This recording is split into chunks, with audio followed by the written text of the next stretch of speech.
Last video के and में हमने देखा था कि पोजेस्ड ट्रंक्स लूसिफ के फादर के बारे में बात करता है। लूसिफ ट्रंक्स के मुंह से उसके फादर की बात सुन के काफी हैरान होता है और बोलता है, क्या मेरे फादर? लूसिफ ट्रंक्स की बात को सुन के हंसने लग जाता है और बोलता है, तुमने अभी तक मेरे परिवार होने की जो भी बात करी है उनमें से ये सबसे ज्यादा बकवास बात है। तुम बोल रहे हो कि तुम मेरे सौतेले भाई हो और तुम्हारा जन्म अभी कुछ ही समय पहले हुआ है, और अब तुम ऐसी बातें कर रहे हो जैसे कि तुम मेरे फादर को पहले से ही जानते हो। मेरे पिता कौन है इस बारे में मैं खुद नहीं जानता हूँ और मुझे उससे कोई फर्क भी नहीं पड़ता है। तुम्हारे चारों तरफ से ये अजीब सी जो बिजली निकल रही है, लगता है ये तुम्हारी इमेजिनेशन को भी कुछ ज्यादा ही दौड़ा रही है। लगता है समय आ गया है कि मैं तुम्हें ज्वाइन कर लूं। इतना बोलते ही हम देखते हैं कि लूसिफ अपने हाथों में एक बहुत ही ताकतवर अटैक बना लेता है। लूसिफ अपने हाथों में काफी डिवाइन एनर्जी को समन करता है और ये एक एटम की तरह लग रही होती है। ये एनर्जी बॉल लगातार बड़ी होती जा रही होती है, पर जैसे ही वो बड़ी हो रही होती है लूसिफ उसे अपने हाथों में एकदम से कुचल देता है। इस एनर्जी को कुचलते ही हम देखते हैं कि लूसिफ के हाथों में से काफी रंग बिरंगी एनर्जी निकलने लग जाती है और चारों तरफ फैलने लग जाती है। ये एनर्जी इतनी ज्यादा पावरफुल और डिवाइन होती है कि ऐसा लगता है कि लूसिफ ने अपने हाथों में ही किसी यूनिवर्स को कुचल दिया हो। तभी हम देखते हैं कि लूसिफ ने जिस अटैक को कुचला था उसमें से एकदम से बिजली निकलने लग जाती है और ये मल्टी कलर्ड इलेक्ट्रिसिटी लूसिफ के हाथ में किसी डिवाइन अटैक की तरह लग रही होती है। लूसिफ अपने हाथ में इस अटैक को पकड़े हुए बोलता है, देखा बच्ची, लाइटनिंग का इस्तेमाल सिर्फ तुम ही नहीं कर सकते हो। लूसिफ के हाथ में इस अटैक को देख के पता चल रहा होता है कि इसकी ताकत बिल्कुल ही अलग लेवल पर होने वाली है। लूसिफ अपने हाथ को फैलाता है और हम देखते हैं कि ये बिजली चारों तरफ फैलने लग जाती है। लूसिफ बोलता है, चलो अब हम अपनी ये छोटी मोटी लड़ाई बंद करते हैं और देखते हैं कि असल में हम दोनों में से ज्यादा ताकतवर कौन है, मेरे so called brother. Possessed trunks लूसिफ को बहुत ही शांति से देख रहा होता है और बोलता है, लूसिफ, मैं तुमसे पूरी तरीके से एग्री करता हूँ और मुझे ये देखकर भी अच्छा लगा कि तुम मुझे वही पुकार रहे हो जो कि मैं असल में हूँ, भले ही तुम वो मेरा मजाक उड़ाने के लिए ही क्यों ना बोल रहे हो। ट्रंक्स एकदम से अपने हाथ को हवा में उठाता है और हम देखते हैं कि वो अपने हाथ में एक रेड रंग का गॉड स्लेयर ब्लेड बना लेता है। आखिरकार हम देखते हैं कि लूसिफ अटैक करने के लिए आगे बढ़ता है और चिल्लाता है, अब आ जाओ। पोजेस्ड ट्रंक्स भी अटैक करने के लिए लूसिफ की तरफ बहुत तेजी से बढ़ता है और चिल्लाता है, देखो रानी के सबसे महान बच्चे की ताकत। इन दोनों के क्लैश के बाद ये बात बहुत ही जल्द क्लियर होने वाली है कि दोनों में सबसे महान वॉरियर कौन है और सबसे महान डेविल कौन है। ओमनी डेविल लूसिफ और पोजेस्ड ट्रंक्स दोनों एक दूसरे से बस कुछ ही इंचेस की दूरी पर होते हैं और जल्दी ये बात क्लियर हो जाएगी कि दोनों में सबसे महान ताकत किसके पास है। ट्रंक्स का गॉड स्लेयर ब्लेड लूसिफ के अटैक से टकराने वाला होता है। जैसे ही ये दोनों डिवाइन अटैक से एक दूसरे से टकराते हैं हम देखते हैं कि एक बहुत ही जबरदस्त धमाका होता है। ये धमाका इतना खतरनाक होता है कि ये भी काफी हैरानी की बात होती है कि ये प्लेनेट आखिरकार बच कैसे पाया है। जल्दी ये धमाका एक वोर्टेक्स की तरह ऊपर की तरफ जाने लग जाता है और तेजी से घूमने लग जाता है। लूसिफ वेजिटो अपनी जगह से खड़ा होकर ये सब कुछ देख रहा होता है और काफी हैरान लग रहा होता है। वो ट्रंक्स की बातों से बिल्कुल चौंक गया होता है और बोलता है, क्या ट्रंक्स? ये ट्रंक्स हो ही नहीं सकता, आखिर ये क्या बातें कर रहा है? रानी, ये खुद को रानी का बच्चा बता रहा है। नहीं, ऐसा नहीं हो सकता। लूसिफ वेजिटो को समझ आने लग जाता है कि जो वो सोच रहा था कि हो ही नहीं सकता वो आखिरकार हो चुका है। जैसे ही ये धमाका धरती पर हो रहा होता है हम किसी के पैर को देखते हैं जो कि इस अटैक को देख के उतना ही हैरान लग रहा होता है। हम देखते हैं कि ये एक बच्चा होता है जो कि इस अटैक से पुश होने से खुद को रोक रहा होता है। इस बच्चे के बाल पर्पल कलर के होते हैं। ये होता है किड ट्रंक्स। किड ट्रंक्स बिल्कुल हैरान होता है। वो बोलता है कि ये असल में मैं हूँ। किड ट्रंक्स जिसे कुछ देर पहले वेजिटा ने बचाया था वो अभी तक छुपा हुआ था, पर अब जब किड ट्रंक्स ने अपने फ्यूचर वर्जन की ताकत को देख लिया है तो वो उसे देख के बिल्कुल हैरान है। किड ट्रंक्स कभी सोच भी नहीं सकता था कि उसकी ताकत इतनी ज्यादा बढ़ सकती है। आखिरकार हम देखते हैं कि ओमनी डेविल लूसिफ और पोजेस्ड ट्रंक्स के अटैक खत्म होते हैं और उस अटैक के खत्म होने के बाद उस अटैक के बिल्कुल सेंटर में दोनों वॉरियर्स अभी भी खड़े होते हैं। ऐसा लग रहा होता है जैसे कि लूसिफ और ट्रंक्स दोनों की ताकत ने एक दूसरे की ताकत को पूरी तरीके से नलिफाई कर दिया हो। लूसिफ एकदम से हंसते हुए बोलता है, ये तो मैंने बिल्कुल भी एक्सपेक्ट नहीं किया था। मुझे लग रहा था कि तुम मुझसे ज्यादा ताकतवर हो, पर मुझे ये नहीं पता था कि तुम्हारी ताकत इतनी ज्यादा निकलेगी। तुमने मेरी ताकत की बराबरी करी है जो कि एक सुप्रीम रूलर है मॉर्टल और डीमन रैल्म का। मुझे बताओ, तुम ऑब्वियसली इस सैयन को अपने वेसल की तरह इस्तेमाल कर रही हो, तो इस पे पूरी तरीके से जल्दी कब्जा करो और मुझे अपना नाम बताओ। ट्रंक्स अभी भी सीरियसली खड़ा होता है और उसकी आंखों में से अभी भी इलेक्ट्रिसिटी निकल रही होती है। वो बोलता है, जैसा कि मैंने कहा, अभी सही समय नहीं है। मैं अभी पूरे तरीके से इवॉल्व नहीं हुआ हूँ, इसीलिए अभी नाम की कोई जरूरत नहीं है। हो सकता है तुम जिंदा बच पाओ और वेजिटो के खिलाफ लड़ाई में तुम्हें मेरा नाम पता चल जाए, पर ये बात ध्यान रखना कि मेरे पिता तुम्हारे पिता की तरह कोई आलसी कछुए नहीं है। इतना बोलते ही हम देखते हैं कि ट्रंक्स अपने पैर को घुमाता है। ट्रंक्स एकदम से बैक फ्लिप मारता है और वो सीधा लूसिफ के चेहरे की तरफ जा रहा होता है। लूसिफ काफी चौंक गया होता है। ट्रंक्स ये करते हुए अपने में और लूसिफ में थोड़ा सा डिस्टेंस लाता है और वो लूसिफ की चिन पे बहुत ही जबरदस्त किक भी मारता है। इसके बाद हम देखते हैं कि ट्रंक्स लूसिफ से कुछ ही दूरी पे सेफली जाके लैंड करता है।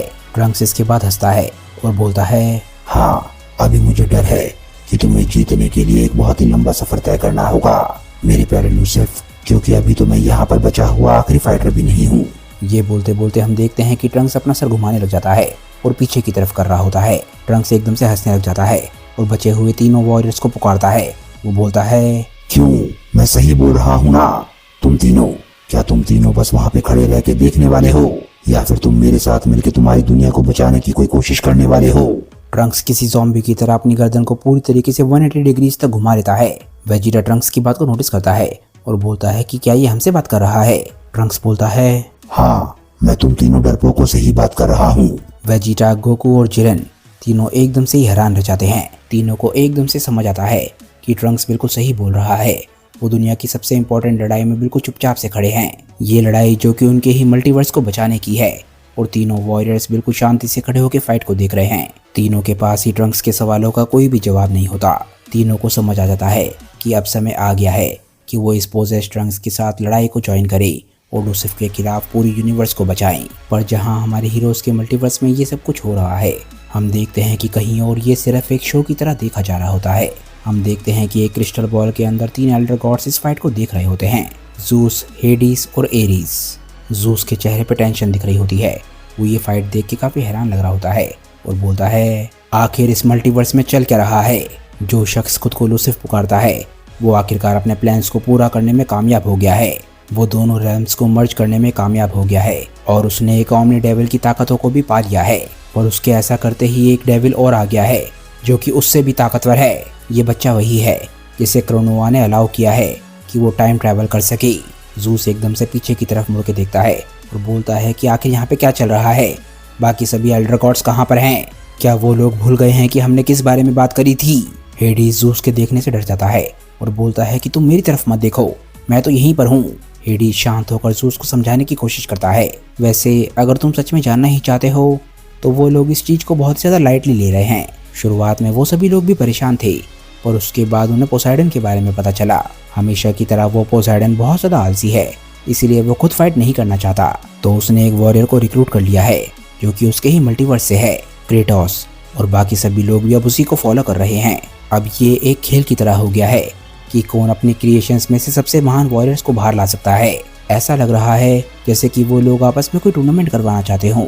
हेडिस के पीछे हम देखते हैं कि पोसाइडन क्रेटोस का कितना बुरा हाल कर रहा है। ज़ूस बोलता है कि अच्छा, वो मेरे ही नाजायज बेटे का इस्तेमाल कर रहा है।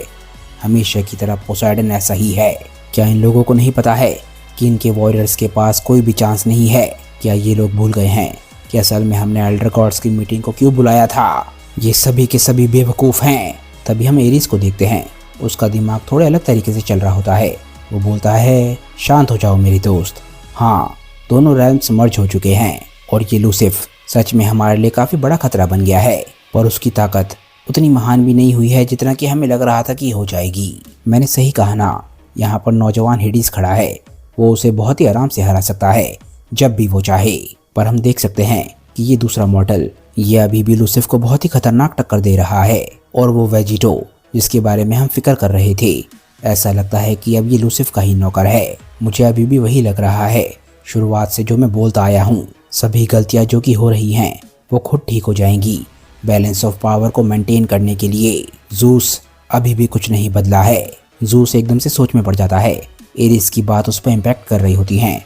वो बोलता है, मैं तुम्हारी बात को पूरी तरीके से नकार भी नहीं सकता हूँ एरिस। लगता है इस सिचुएशन को मैंने ही ज़्यादा बड़ा समझ लिया था। जब कैस्टियल ने ये सिचुएशन मुझे शुरुआत में दिखाई थी तब ऐसा लग रहा था कि ये सिचुएशन बहुत ज़्यादा ख़राब है। लगता है कि मेरी उम्र की वजह से मैं कुछ ज़्यादा ही सोचने लग गया हूँ। मुझे और बेहतर करने की ज़रूरत है क्योंकि एकोबेल अभी पूरे तरीके से तैयार नहीं है मेरा सक्सेसर बनने के लिए। आखिर इस वक्त वो है कहाँ? क्या वो भी किसी वॉरियर को ढूंढ रहा है? हेडिस ज़ूस को जवाब देते हुए बोलता है, वो बिल्कुल भी नहीं, ये उसका स्टाइल नहीं है। वो हमेशा की तरह कैस्टियल के साथ होगा। तभी हमारा सीन चेंज होता है और हम धरती जैसे एक प्लेनेट को देखते हैं जहाँ पर हवा काफ़ी तेज़ी से चल रही होती है। आसमान में हम एक शख्स को देखते हैं जो कि शांति से उड़ रहा होता है। इस शख्स को देख के लग रहा होता है कि हमने इसे पहले भी देखा है। ये होता है कैस्टियल। आर्कएंजल कैस्टियल अपने सर को खुजा रहा होता है और कुछ सोच रहा होता है। वो बोलता है, अब मैं इस सबसे ताकतवर फाइटर को आखिर कहाँ पर ढूंढूं? मुझे ये बात तो माननी पड़ेगी कि मैंने अपने यूनिवर्सेस को मॉनिटर करना बंद कर दिया था। तभी कैस्टियल को एक आइडिया आता है। वो बोलता है कि मैं समझ गया। तभी हम देखते हैं कि कैस्टियल एकदम से अपनी जगह से गायब हो जाता है। हम देखते हैं कि कैस्टियल एकदम से ही एक पैलेस के सामने आता है और ये कैसल काफी ज्यादा जाना पहचाना लग रहा होता है। कैस्टियल बोलता है कि ऑफ कोर्स ओमनी किंग से ज्यादा ताकतवर कौन हो सकता है? मैं हेरा की तरह बेवकूफ नहीं हूँ जो कि एक बच्चे को थ्रोन पे बैठा दूं। मैंने जरूर किसी बेहतर को थ्रोन पे बैठाया होगा। एटलीस्ट उसे तो ये बात पता होगी कि मैं सबसे ताकतवर को कहाँ पर ढूंढ सकता हूँ। तभी कैस्टियल एकदम से ओमनी किंग को पुकारता है, ओमनी किंग तुम कहाँ हो? जल्दी से बाहर आओ। तभी हम देखते हैं कि कैस्टियल के पीछे एक व्हाइट रंग का पोर्टल खुलता है और उसमें से एक पैर बाहर आ रहा होता है। कैस्टियल पीछे मुड़ के देखता है और बोलता है कि अच्छा तुम ये रहे। तुम तो कैस्टियल शख्स को देख के एकदम से चौंकता है और बोलता है कि मुझे पता था, मैं सही था। मुझे पता था कि तुम ही मुझे यहाँ पर मिलोगी। तुम उस लूसिफ जितने ही इंटरेस्टिंग हो या फिर उस वेजिटो जितने। हम देखते हैं कि एल्डर गॉड कैस्टियल जिसकी तरफ देख रहा होता है वो कोई और नहीं, खुद वेजिटो होता है, इस यूनिवर्स का वेजिटो। एक वेजिटो जो कि इस मल्टीवर्स में एक ओमनी किंग है। वेजिटो ने ठीक ओमनी किंग जैसे ही कपड़े पहने होते हैं जो कि उसे परफेक्टली फिट हो रहे होते हैं। वो बोलता है, वेलकम एल्डर गॉड। इस वेजिटो ने भी हमारे वेजिटो की तरह ही ब्लैक पोटारा पहने हुए होते हैं। इस वेजिटो के बाल बेस फॉर्म में भी व्हाइट रंग के होते हैं और इसकी सेरेफिम आइज भी प्योर व्हाइट रंग की होती हैं। अल्ट्रा वेजिटो की स्टोरी में एक और बहुत ही बड़ा मोड़ आने वाला है। यहाँ से आगे क्या होगा ये हम जानेंगे नेक्स्ट वीडियो में, क्योंकि दोस्तों ये वीडियो यहीं पे खत्म हो जाती है। मुझे नीचे कमेंट करके बताइए कि आज की ये वीडियो आप लोगों को कैसी लगी। अगर आपको वीडियो अच्छी लगी हो तो वीडियो को लाइक करना बिल्कुल मत भूलिएगा। दोस्तों अल्ट्रा वेजिटो की बहुत ही कमाल की स्टोरी को लिखा है कॉल मी आज ने और उनसे जुड़े सभी लिंक मैंने नीचे डिस्क्रिप्शन में दे दिए हैं, तो जाइए और उन्हें अपना पूरा सपोर्ट दिखाइए। अगर आपको आज की वीडियो अच्छी लगी हो तो वीडियो को लाइक करना बिल्कुल मत भूलिएगा और वीडियो को अपने दोस्तों के साथ शेयर भी जरूर कीजिएगा। मैं मिलता हूँ आप लोगों को अपनी नेक्स्ट वीडियो के साथ। तब तक के लिए बाय दोस्तों और थैंक्स फॉर वॉचिंग।